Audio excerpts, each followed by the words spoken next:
Bom dia, pessoal. Bom dia. Bom, é com muita satisfação que estou de volta aqui ao Congresso da FNP. É bom olhar para os companheiros de jornada, né, nesses anos de luta aqui. Estava até conversando com o Nazareno antes da palestra. A última vez que a gente esteve junto aqui foi em 2017. E a gente tinha um clima bem diferente para fazer essa discussão da defesa das estatais. A gente estava no início da luta contra o plano de desinvestimento da Petrobras, que na verdade é o plano de destruição da Petrobras, tocado naquele momento, né, sob o governo golpista do Temer, e que nós, inicialmente, conseguimos ter diversas vitórias no campo jurídico e que atrapalharam os planos do governo de destruir a Petrobras. Né? A gente fala em privatização, mas depois do Fernando Henrique, ninguém mais falou de privatizar a Petrobras de portas fechadas, de porteira fechada. Até agora, né, que o novo presidente da Petrobras veio retomou essa ideia. Mas eu entendo que não é esse o projeto deles. O projeto de privatização, como a gente vem colocando, ele é um projeto de privatização disfarçado pela venda de ativos. Ou seja, o que vai sobrar da Petrobras se eles conseguirem implementar todo esse plano de desinvestimento? Vai sobrar esse prédio aqui, ó, da Avenida Senado, ou seja, um prédio aqui do Rio de Janeiro. Vai sobrar um grande elefante branco que não serve para nada. Bom, em 2016, quando a gente inicia essa luta contra o plano de desinvestimento da Petrobras, como eu já disse, a gente consegue várias vitórias. Porque também existiu uma crise, inclusive dentro do próprio judiciário, de que, bom, ninguém sabia o que ia ser o governo Temer. Ele era um governo provisório, ele tinha, como se diz, um objetivo claro, que era tentar entregar o máximo possível, mas que ele seria substituído. A discussão era o que viria depois do governo Temer. Então, até 2017, nós tivemos, como se diz, um momento, de 2017 até as eleições de 2018, nós tivemos um momento em que foi possível barrar esse plano de desinvestimento. Inclusive, por conta dessa divisão dentro do judiciário. Em especial, processos que chegaram até o Supremo Federal, no caso, na época, quando o Carmen Lúcia era presidente, de manter decisões liminares dos tribunais inferiores que impediam essas vendas da Petrobras, pelo fundamento de que estavam sendo vendidas sem licitação. De lá para cá, muita coisa vem mudando. Não mudou para melhor para a gente. Eu acho que uma coisa, eu lembro da palestra aqui em 2017, que eu dizia o seguinte: nós estamos cumprindo um papel aqui, porque quando o jurídico ele se sobressai, é porque a coisa aqui embaixo, ou seja, no movimento real da classe trabalhadora, ela não está no tempo. Porque se a gente depende do jurídico para segurar alguma coisa, é porque na nossa luta objetiva a gente não estava conseguindo impor a derrota necessária.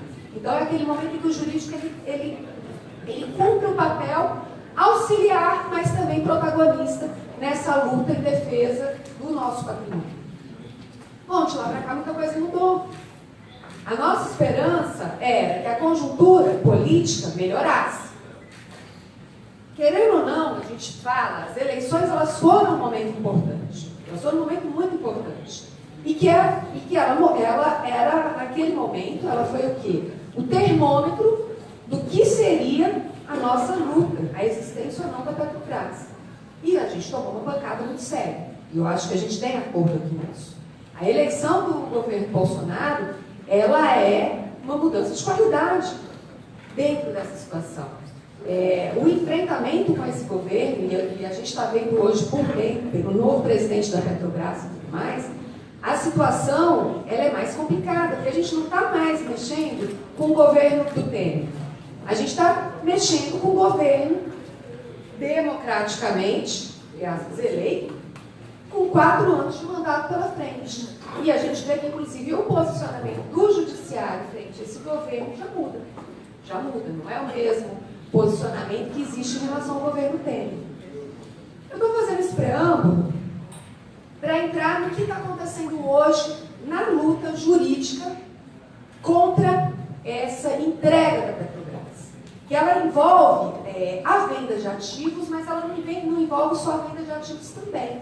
ela envolve uma outra discussão muito importante que tem a ver com a entrega do pré-sal, com a questão da sanção onerosa e qual que vai ser a política do movimento daqui para frente em relação a isso. Bom, do ponto de vista jurídico, a gente conseguiu, como se diz, atrapalhar a vida deles por muito tempo. Só que eles começam a ter vitórias importantes do ponto de vista jurídico. A última questão, a última, a gente vai pegar que eu acho que está na crista da onda, é a questão da TAG. Né? A TAG, a Transportadora Associada de Gás, ela é o quê? É a dona, uma subsidiária da Petrobras, de toda a malha de dutos do norte e nordeste do país. Uma das maiores malhas de dutos do país e uma das mais novas, recentemente construída. A TAG, ela foi vendida por 4 anos do seu lucro. 4 anos do seu lucro. Após a venda da nova Transportadora Sudeste. Lembro que no congresso passado eu apresentei os dados em relação à MTS, que foi vendida também por 5 anos do seu lucro. E que, 1 ano após a venda da MTS, a Petrobras, em seus balanços financeiros, como inclusive a EPET apontou muito bem, teve prejuízo operacional, contabilizou prejuízo operacional justamente pelo pagamento do aluguel dos dutos da MTS. Relembrando, como que foi a venda da MTS? A Petrobras vendeu a MTS e formalizou um contrato de aluguel daqueles dutos. Então, eu vendi os dutos que eram meus, que eu construí, que eu tive gasto, aí eu alugo esses dutos de volta, pagando um aluguel caríssimo. Em menos de 5 anos, a Petrobras vai pagar para Brookfield, que foi o fundo de investimentos que comprou a MTS, ela vai pagar de aluguel, em menos de 5 anos, mais do que ela recebeu pela venda desses ativos. Na época, o memorando de valoração que foi apresentado na Assembleia dos acionistas para a venda da MTS, colocava o lucro da MTS até 2028 de 49 bilhões de reais. Isso sem considerar, isso você considerando o preço mínimo das tarifas de transferência de gás. Isso sem considerar a entrada em produção dos grandes campos do pré-sal. 49 bilhões, foi vendido por 17.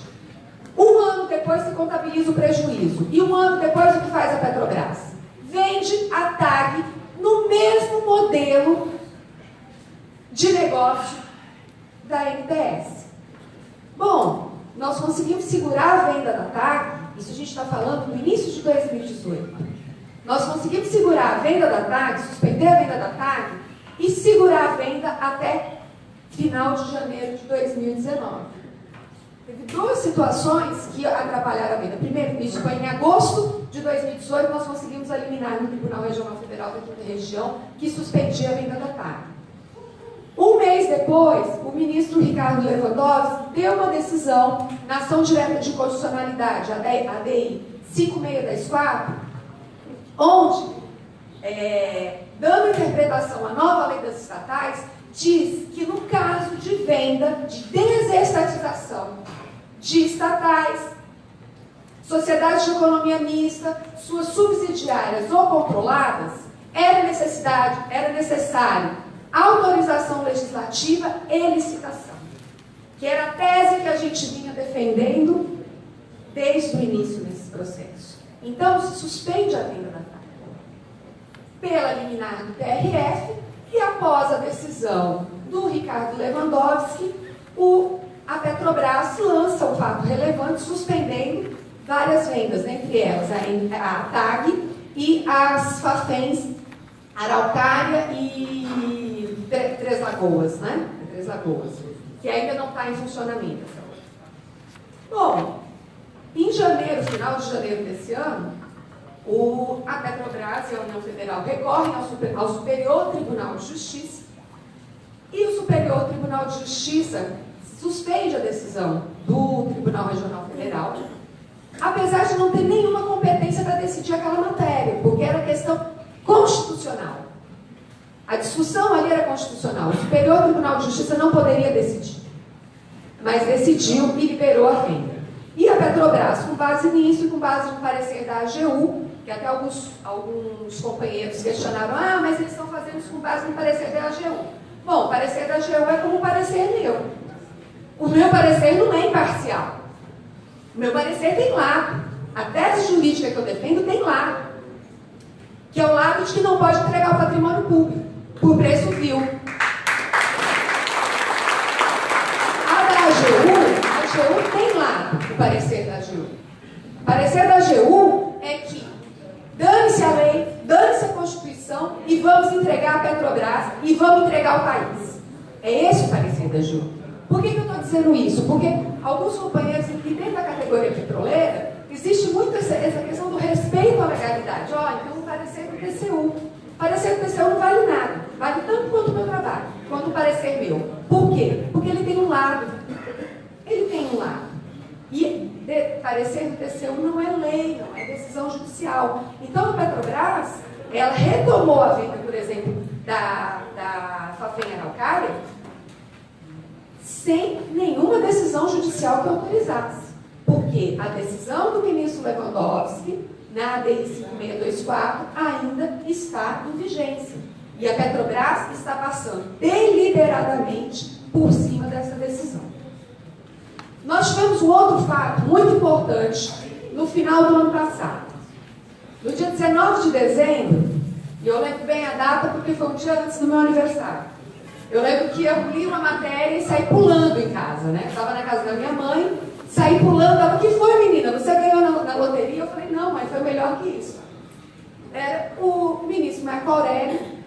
Ele tinha dado uma decisão muito importante para os destinos do país, para o destino da Petrobras, né? Que foi ele concedeu uma liminar na ação direta de constitucionalidade 5942, que eu sou advogada nessa ação, que questionava um decreto do Temer, o decreto 9355 de 2018, que foi o decreto que o Temer fez para legalizar toda a sistemática de desinvestimento. Porque, retomando um pouco, puxando o fio, tudo isso começou, essa sistemática de desinvestimento, a Petrobras, ela foi questionada pelo TCU e depois o TCU, eu lembro que foi esse o termo que eu usei aqui naquela época, disse que a sistemática da Petrobras estava toda errada, era inconstitucional, mas fez a maior lavagem de mãos na história desde Pôncio Pilatos. Diz o seguinte, olha, o que não foi feito, o que não foi vendido ainda, reinicie, mas o que já foi vendido, deixa assim, deixa para lá mesmo. Já que o ladrão arrombou o cofre, deixa fugir com o dinheiro. Bom, mas o TCU fez pior depois. O TCU criou uma nova sistemática de desinvestimento. Ou seja, o TCU tomou o papel do Congresso Nacional e resolveu fazer uma norma para a Petrobras vender ativos, que é contra essa nova norma que a gente hoje se bate no judiciário, né? Mas para evitar qualquer ausência de base legal para fazer essas vendas, o Temer faz esse decreto 9355 de 2018, que é um escândalo, porque ele legaliza toda a sistemática de desinvestimento da Petrobras, que foi aprovado pelo TCU, mas ele faz mais. Ele autoriza a Petrobras, nos consórcios onde ela é operadora, a fazer compras e contratos sem licitação. Ele faz esse decreto e, no caso da Petrobras, 2 dias antes da entrada em vigência da Lei 13.303, que é a lei das estatais, a Petrobras, com base nesse decreto, altera o seu regulamento interno de compras e vendas, ou seja, para justamente justificar. Quando a gente fala em corrupção, se você libera, se você tem uma necessidade de procedimento licitatório para contratar serviços, para comprar material, você tem uma corrupção imensa, imagina se você simplesmente dispensa a Petrobras desse tipo de procedimento. Foi isso que o Temer fez. Bom, dia 19 de dezembro, o ministro Marco Aurélio, ele suspende essa decisão, esse decreto, e que era o decreto que estava dando a base, se vocês olharem lá no site de investidores da Petrobras, que é onde são divulgados os fatos relevantes sobre as vendas, né, os chamados teasers de venda, vocês vão ver lá no final que essa venda está sendo realizada com base na sistemática de desinvestimento aprovada pelo TCU e com base no decreto 9355 de 2018. Está lá. Bom, aí Marco Aurélio dá uma liminar nesse processo, nessa ação direta de constitucionalidade, determinando a suspensão dos efeitos do decreto. Foi por isso que eu dei pulo, falei que foi presente de aniversário, vai ser aniversário um dia depois. Bom, ele deu, nesse dia foi o mesmo dia que ele deu a decisão, a liminar também, numa daquelas ações uma das ADPF, se eu não me engano, que tinha a ver com o cumprimento da prisão de segunda instância, com base na qual poderia se libertar o Lula também. Essa o Toffoli caçou rapidinho. Até porque tinha o pedido da Procuradoria-Geral da República. Só que nesse processo, nessa outra ação direta de constitucionalidade, para vocês terem noção, até a DOT tinha dado parecer favorável a gente, dizendo que o decreto era inconstitucional e aconselhando a suspensão do decreto. Então, a PGR não pediu para cassar a liminar do Marco Aurélio nesse caso. A União Federal entrou com pedido de suspensão de liminar de sentença e o presidente do STF, o ministro Toffoli, deu a suspensão da liminar do ministro Marco Aurélio durante as férias do Supremo, com uma decisão que, com todas as vênias, é escandalosa. Por que eu digo que é escandalosa? Porque o fundamento dessa decisão era de que a Lei 13.300, a Petrobras não pode seguir a Lei 13.303, que é a lei das estatais, que obriga todas as empresas estatais, todas as sociedades de economia mista. O ministro-presidente do STF diz que a Petrobras não pode seguir essa lei porque faz mal para os negócios. Isso está escrito. Ele diz que a Petrobras precisa fazer parcerias, depois eu vou buscar aqui, eu leio para vocês, o que não é possível ante as exigências da Lei 13.303 de 2016.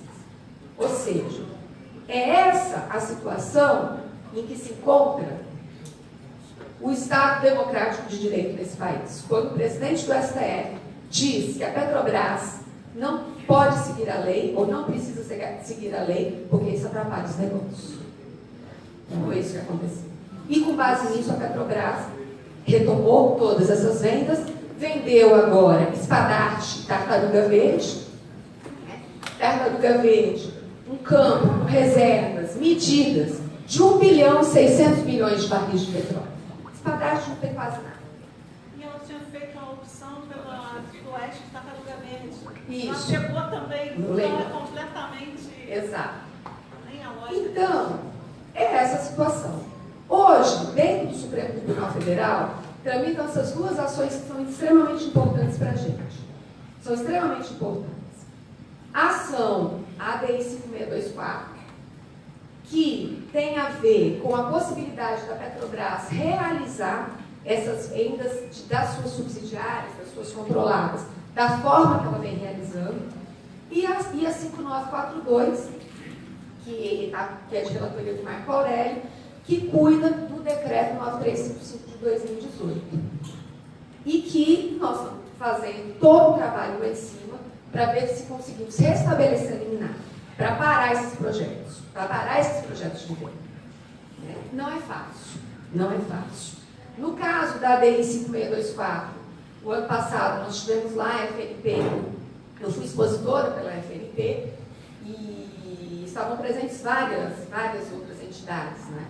E foi um debate muito interessante, porque era o seguinte: o que diz a lei nesses casos? Porque aqui a gente está falando o seguinte: politicamente nós temos um posicionamento que não tem que vender nenhum ativo, que existe outra saída, que manter a Petrobras estatal, que manter o pré-sal tem a ver com soberania, tem a ver com a sobrevivência digna, com a existência digna do nosso povo. Mas nós também queremos dialogar com aqueles que acham que tem que vender. Porque mesmo quem defende que tem que privatizar ou que tem que vender alguma coisa, com certeza diz o seguinte: bom, se eu vou vender algo que é meu, eu vou vender por um preço justo. Bom, se a gente for pegar todos os números que têm sido, todos os valores que têm sido tem valor justo nenhum. Não são vendas, são basicamente doações. São doações. Dentro do judiciário, infelizmente, nós não temos como discutir se pode ou não pode vender. Não, a gente vive num país capitalista, numa Constituição que tem a ver com isso, que é uma Constituição de um país capitalista, que ela permite que a Petrobras venda. Ela permite. A questão é que ela exige uma forma para se fazer isso. E essa forma, que hoje, no caso das empresas, da Sociedade de Economia Mista estatais, é um processo de desestatização, que é uma lei que vem, inclusive, da época do Fernando Henrique, nem isso está mais sendo aplicado. Então, a nossa briga é, bom, tem que ser aplicada essa lei. Para vender, vocês vão ter que seguir a lei. Por quê? Porque essa lei também ela nos dá espaço para contestar essa venda de uma outra forma. A Petrobras, ela hoje, ela realmente, como se diz, ela mostra que ela atua como se ela fosse um ente soberano dentro do país. Para ela não existe lei. Para ela não existe lei. Ela passa por cima da lei, o Supremo diz tudo bem e continua vendendo. E ela continua, eu digo que assim, quem rouba tem pressa e vem se aperfeiçoando essa forma do roubo. E também os mecanismos para dificultar a nossa atuação. Um dos últimos, como se diz, uma das últimas artimanhas foi a alteração do estatuto em relação à questão da forma de aprovação dessas vendas. Antes dessas vendas, elas tinham que ser aprovadas pela Assembleia de Acionistas. Hoje, ficou na mão do Conselho de Administração a aprovação final. Eu lembro que, inclusive, na época, o pessoal do RJ pediu uma entrevista nesse sentido e eu tinha dito, olha, do ponto de vista da aprovação em si, se vai aprovar ou não vai aprovar a venda, isso não tem grande mudança. Por quê? Porque dentro do Conselho de Administração, você está, como se diz, representada a proporção de votos do acionista majoritário. Então, assim, não vai mudar. Votar no Conselho de Administração ou votar na Assembleia de Acionistas, ela não iria mudar o resultado em si. Mas ela traz uma situação que é escandalosa. Por quê? Todos os documentos que a gente usou nos processos, para dizer, quando eu falo o seguinte, olha, a TAG foi vendida por 4 anos do seu lucro líquido, a NTS foi vendida por 5 anos, quais foram os valores de lucro projetado, isso e aquilo, foram com base nos documentos da Petrobras, que ela era obrigada a publicar com 30 dias de antecedência para os acionistas, para a Assembleia de Acionistas. Isso acabou. Então, ou seja, o mínimo que existia de transparência em relação a isso, acabou. Acabou. Simplesmente acabou. Não é à toa que eles fazem isso. Por quê? Por mais que a gente fale que é frágil essa luta, essa batalha jurídica, ela causa uma insegurança. Ela causa uma insegurança. E eles estão cada vez mais querendo eliminar qualquer fator de insegurança para poder passar o rolo e vender tudo de uma vez. Então, pessoal, o que eu posso dizer em relação hoje à luta jurídica? Ela continua. Ela continua num patamar mais difícil, como eu acho que para todos nós, não é só na luta jurídica, acho que tudo hoje está mais difícil. Nós vivemos um momento que muitas vezes a gente desanima, quando a gente olha, né, e começa a conversar, aquela história, essa eleição ela aflorou posicionamentos, às vezes, daquele colega nosso que estava do lado, que a gente nunca imaginou ouvir. Né? Eu acho que é um momento de reflexão, é um momento difícil, mas eu acho que é nos momentos difíceis que a gente tem que, como se diz, tocar o barco devagar, no sentido de manter a calma, levantar a cabeça e se reorganizar dentro dessa nova situação para luta. Eu acho que esse congresso tem esse papel, né, de reorganizar, de ver, apesar das nossas dificuldades, é aquela história, nós ainda estamos aqui, estamos vivos e estamos com a cabeça erguida, dispostos a lutar em defesa da Petrobras, em defesa do pré-sal e tudo mais. Então isso, eu acho que com toda a derrota que a gente teve, não é uma derrota, como se diz, que nos destruiu. A gente sentiu a pancada, mas a gente vai levantar, está levantando a cabeça e vai para cima deles. E junto com esse processo da Petrobras, de prega da Petrobras, vem como se diz, o golpe final que eles querem fazer dentro do pré-sal. Né? Quando a gente vem aqui fazer a discussão da cessão onerosa, tem duas situações que estão hoje em discussão. Uma tem a ver com o pagamento que a Petrobras tem, o ressarcimento que a Petrobras tem que fazer, que a União tem que fazer à Petrobras em relação aos barris, aos 5 bilhões de barris que a Petrobras teria direito ali, e o restante tem a ver com a exploração do excedente da cessão onerosa, que hoje está seriamente ameaçado de ser retirado da Petrobras por conta do PLC, nossa, esqueci o número agora, gente, desculpe. Deu um branco. Que está em discussão dentro do Congresso. Porque, na realidade, quando foi feito o projeto Aleluia, nossa, tem hora que vai. E ali, quando a gente fala o seguinte, bom, o que é isso? Você vai um resumo muito simples, o que é isso? Quando foi feita toda essa discussão, o contrato da cessão onerosa, o governo, ele favoreceu a Petrobras. Foi um grande favorecimento. E estava correto. Estava extremamente correto. O problema é que agora, depois que a Petrobras fez toda a pesquisa, descobriu, desenvolveu, está tudo, como se diz, prontinho. O que eles querem fazer? Pegar os mesmos benefícios que foram dados à Petrobras e transferir para as empresas multinacionais. E hoje, essa discussão, ela ganha contornos do ponto de vista do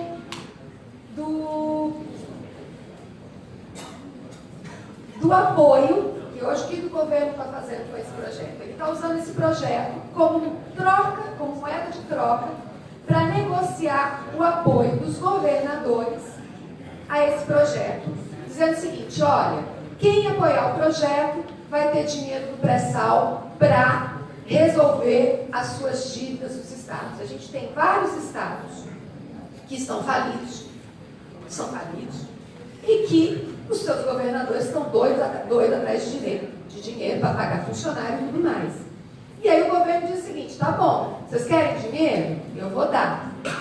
Mas vocês vão ter que aprovar esse projeto. Infelizmente, boa parte dos governadores, inclusive os da oposição, estão caindo no campo da sereia. E não dá para trocar o nosso pré-sal, não dá para trocar o patrimônio imensurável desse país por algumas migalhas que o governo quer dar. Então, uma das posições que nós temos que tirar aqui e levar, inclusive, também para a FUP, como exigência, é que não pode ter nenhum apoio aqui, nem das entidades e nem dos governadores da oposição, nem dos governadores que hoje se dizem oposição a esse projeto. Não dá para fazer isso. Porque fazer isso é simplesmente destruir com o destino do país. A luta que nós vamos ter que travar esse ano, ela é muito grande. Eu gostaria de estar aqui falando o seguinte, olha, está tudo bem, falar que seria simples, não vai ser. Essas duas situações, a entrega do pré-sal e a venda de ativos, ela vai permear todo o nosso acordo coletivo. Eu digo que nós vamos ter uma campanha salarial esse ano que vai ser muito dura. Talvez a mais dura que a gente tem enfrentado desde 94. Talvez seja pior. Por isso, nós vamos ter que ter unidade. E eu digo que a unidade não é só entre os petroleiros. Nós vamos ter que nos fortalecer também na luta junto com os outros setores estatais que estão sendo também rifados, setor elétrico, que também está na mira do governo, o setor dos bancos públicos. Nós temos que caminhar tem aí todo um calendário de lutas, da greve geral e tudo mais, e nós temos que realmente avançar dentro desse calendário. Setembro, nós temos que transformar setembro. Eu lembro, Nazareno é um pouco mais antigo que eu, mas enfim. Eu lembro que, assim, na década de 90, sempre no mês de setembro, era o chamado Setembro Vermelho. Era quando entrava em campo as grandes categorias, metalúrgicos, petroleiros, bancários. Era o mês em que sempre se buscava a unificação desses grandes setores para tentar barrar as ofensivas do governo contra a classe trabalhadora. Nós temos que construir um grande setembro vermelho. Um grande setembro vermelho. Que é a única forma da gente conseguir aqui defender a Petrobras, defender o pré-sal, defender a soberania desse país. E é esse o chamado que fica aqui esse congresso. Nós vamos continuar a briga na trincheira jurídica, mas nós temos que aqui avançar também, como se diz, na unidade, na trincheira, na rua. Porque é a trincheira na rua que vai poder derrotar o governo Bolsonaro e que vai poder derrotar esse plano de destruição do país. E é isso, pessoal. Tem aqui, a gente conversando, tem um monte de... Não sei se todo mundo, mas a gente conversando, muita gente assiste a tal da série do Game of Thrones, né? E a gente estava brincando entre nós naquela história, que ali foi a guerra, né? Teve no último episódio uma batalha final, né? Que o que estava em discussão era a existência ou não da raça humana ali. E tem uma cena muito bonita, que ele olha o seguinte, eles estavam lutando contra a morte, contra o Deus da morte. Ele fala o seguinte: o que se diz quando se olha para o Deus da morte? Não hoje, not today, hoje não. Então, hoje não. Eles podem até vencer, mas hoje não. Hoje a gente não.